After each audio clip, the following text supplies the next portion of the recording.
बिस्मिल्लाहिर्रहमानिर्रहीम। अस्सलाम वालेकुम व्यूअर्स, उम्मीद है आप सब लोग खैरियत से होंगे, ठीक ठाक होंगे। मैं हूँ नूर अपने चैनल चटखारा फ्यूजन्स बाय नूर से आज एक मरतबा और आप लोगों के लिए बहुत ही ज़बरदस्त और यूनिक सी रेसिपी लेकर आई हूँ। और रेसिपी है वो भुने हुए बेसन की, जो कि हम भगारे हुए रायते के साथ बनाएंगे। बहुत यमी और बहुत ही सादा और सिंपल सा ये खाना होता है। बहुत ही चटपटा और मज़ेदार सा ये भुना हुआ बेसन बनता है। इसे आप चपाती या फिर सादे चावलों के साथ भी इंजॉय कर सकते हैं। इसे भगारे हुए रायते के साथ सर्व किया जाता है। बहुत यमी और बहुत डिलीशियस सा एक टाइम का मील हो जाता है ये। इंशाल्लाह आपको रेसिपी ज़रूर पसंद आएगी। रेसिपी को एंड तक देखिएगा। तो आइए शुरू करते हैं अपनी रेसिपी को। मेरे चैनल को सब्सक्राइब कीजिए और बेल के आइकन को प्रेस करके ऑल के बटन पर क्लिक कीजिए, ताकि आपको मेरी हर आने वाली नई वीडियो सबसे पहले मिल सके। और अगर वीडियोस पसंद आए तो एक लाइक भी कर दीजिए। सबसे पहले मैंने यहाँ पे अपनी कढ़ाई में आधा कप के करीब तेल ले लिया है और 2 मीडियम साइज़ की प्याज को स्लाइस में काट कर मैंने इसमें तेल में डाल दिया है। अच्छा, तेल हमें ज़्यादा यूज़ करना होता है क्योंकि इसमें तेल थोड़ा ज़्यादा जाता है। प्याज को हमने देखें सुनहरी होने तक पकाना है। सुनहरी प्याज हो जाए तो मैं इसमें 1 टीस्पून के करीब सफ़ेद ज़ीरा डाल दूँगी। ज़ीरे के साथ साथ मैं इसमें 1 टीस्पून कुटी हुई लाल मिर्च डाल दूँगी। Half teaspoon red chilli powder मैं इसमें डालूँगी और हाफ़ टीस्पून ही मैं इसमें डाल दूँगी हल्दी पाउडर।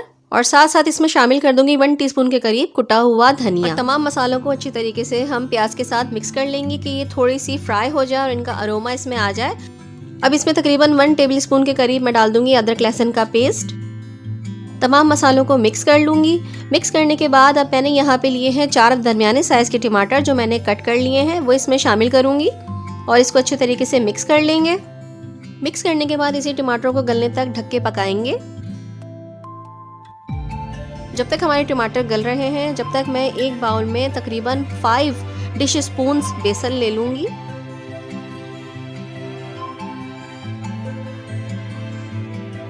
अब इसमें थोड़ा सा पानी डाल के इसका अच्छा सा स्मूथ सा एक पेस्ट बना लूँगी कि इसमें ज़रा सी भी गुठलियाँ या लुम्स ना रहे। अब देखिए ये टमाटर हमारे गल चुके हैं। इसको हम चमचे की मदद से तोड़ लेंगे और मसाले को अच्छी तरीके से भून लेंगे। अब मैं यहाँ पे इसमें शामिल कर दूंगी 1.5 टीस्पून के करीब सॉल्ट आप अपने हिसाब से डाल सकते हैं। बेसन शामिल करेंगे। बेसन शामिल करने से पहले मैं इसमें थोड़ा सा पानी और डालूंगी। तकरीबन 1 गिलास के करीब मैंने इसमें और पानी शामिल कर दिया है। इसको अच्छे तरीके से मिक्स करने के बाद मैं इसको मसाले के अंदर शामिल कर दूंगी। बेसन शामिल करने के बाद बिला ताखीर हमने इसे मिक्स कर लेना है। इसे अच्छी तरीके से मिक्स कर लेंगे। के बाद यहाँ पे मैंने तकरीबन 2 बड़ी हरी मिर्चें काट ली थी, वो डाल दूंगी और आधी गड्डी धनिया की मैं इसमें काट के डाल दूंगी और इसको भी हम अच्छे तरीके से मिक्स कर लेंगे। अब मैं इसमें तकरीबन 1 गिलास के करीब पानी और शामिल करूंगी और इसे मिक्स कर लूंगी। फिर मैं इसमें डालूंगी 1 टीस्पून के करीब भर के चिकन पाउडर शामिल करने के बाद इसे अच्छे तरीके से मिक्स कर लेंगे और इसे ढक देंगे। कवर करने के बाद तकरीबन धीमी आंच पर 10 मिनट के लिए हम इसे पकाएंगे। ये देखिए व्यूअर्स, 10 मिनट हो चुके हैं। 10 मिनट के बाद इसका पानी ड्राई हो चुका है।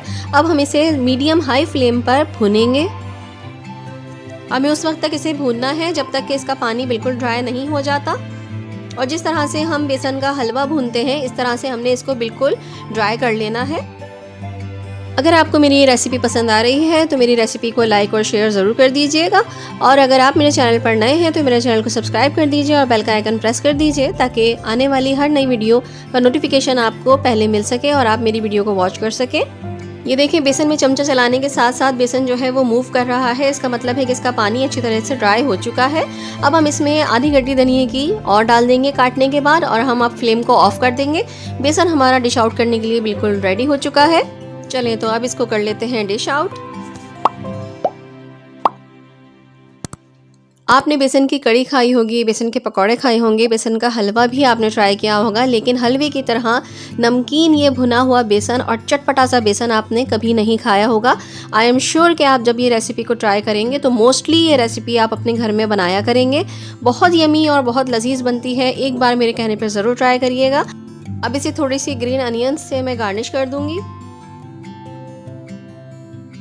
भुना हुआ बेसन हमारा रेडी है। अब इसके साथ सर्व करने के लिए हम पकड़ा हुआ रायता तैयार कर लेते हैं। 2 टेबलस्पून के करीब ऑयल ले लिया मैंने।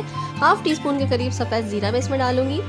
ज़ीरा हमारा सिजल हो जाएगा तो इसमें मैं तकरीबन हाफ़ टीस्पून के करीब रेड चिली पाउडर डाल दूंगी और हाफ़ टीस्पून के करीब ही मैं इसमें हल्दी पाउडर शामिल कर दूंगी और इसको अच्छी तरीके से हम मिक्स कर लेंगे। आँच आपने धीमी ही रखनी है। मिक्स करने के बाद मैं इसमें 2 हरी मिर्चों को बीच में से काट के डाल दूंगी।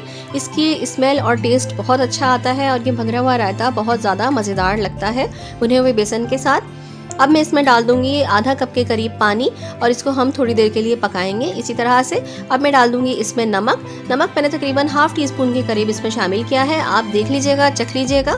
बस इस मसाले को थोड़ी देर पकाने के बाद फ्लेम को ऑफ कर देंगे और इसे ठंडा कर लेंगे। अब मैंने यहाँ पे तकरीबन 1 पाव के करीब दही ले लिया और इसको मैंने क्रीमी टेक्सचर में फेंट लिया है अच्छे तरीके से। बघार हमारा जब ठंडा हो जाएगा तो हम इसको दही में शामिल कर देंगे और दही को अच्छे तरीके से मिक्स कर लेंगे। ये लीजिए, हमारा भगरा हुआ रायता तैयार हो चुका है। अब हम इसे सर्व करेंगे भुने हुए बेसन के साथ। अब आप इसे एंजॉय कर सकते हैं चपाती के साथ या फिर राइस के साथ। राइस आप फ्राई भी बना सकते हैं और बॉईल करके भी बना सकते हैं, दोनों तरीके से ये बहुत बेस्ट लगते हैं और चपाती के साथ भी ये बहुत लजीज लगता है। इंशाल्लाह ताला आपको मेरी ये रेसिपी पसंद आएगी और अगर आप मेरे चैनल पर नए हैं तो सब्सक्राइब कर लीजिए मेरा चैनल और मेरे चैनल का नोटिफिकेशन भी ऑन कर लीजिएगा ताकि जब भी मैं वीडियो अपलोड करूँ आपको वो मिल सके। इंशाल्लाह ताला नेक्स्ट रेसिपी के साथ फिर हाजिर होंगी।